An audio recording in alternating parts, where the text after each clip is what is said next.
आपने हाल ही में एक सन ऑफ बिहार मनीष कश्यप को अपनी पार्टी में शामिल किया है।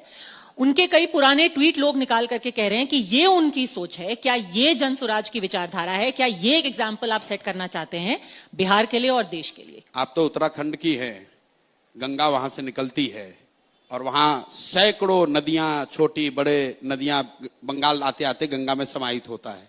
तो क्या हम लोग गंगा को कोई दूसरा नदी कहने लगते हैं? भाई, जनसुराज इतनी बड़ी विचारधारा है, इतना बड़ा परिवार है कि उसमें सब लोग आकर समाहित हो सकते हैं। अब ये बात, अब उन्होंने जो बातें कही हैं कुछ ऐसी बातें जो मैं अभी बोल भी नहीं सकती। मैं उस पे आ रहा हूं। मान लीजिए कि मनीष कश्यप ने मुझे ही गाली दी, तो क्या उनको सुधरने का, मुख्यधारा में आने का, सही काम करने का रास्ता देना चाहिए कि हमको उन्हीं रास्ते पर छोड़ देना चाहिए कि वो जिहादी बन जाएं? आप बताइए कि अगर 20 साल 22 साल के लड़के को कोई सोशल मीडिया के जरिए उसको हिंदू मुस्लिम के उन्माद के लिए इस्तेमाल कर रहा है, तो आपका या मेरा फर्ज क्या है? जनसुराज की बात छोड़ दीजिए, अगर वो व्यक्ति सुधरना चाहता है या अपना रास्ता बदलना चाहता है तो क्या उसको अवसर दिया जाना चाहिए कि हम लोग को कहना चाहिए नहीं, जो कर रहे हैं यही करते रहो, मतलब समाज में उन्माद फैलाते रहो? मतलब जो आदमी 1 महीना पहले तक भारतीय जनता पार्टी में था, उस वक्त वो उन्मादी था, अब उनका पूरा विचारधारा बदल गई। अब उनका एकदम माइंड चेंज। मैं ये नहीं कह रहा हूं, किसी समुदाय विशेष के लिए ये आपने कहा कि उनके ये टिप्पणी है,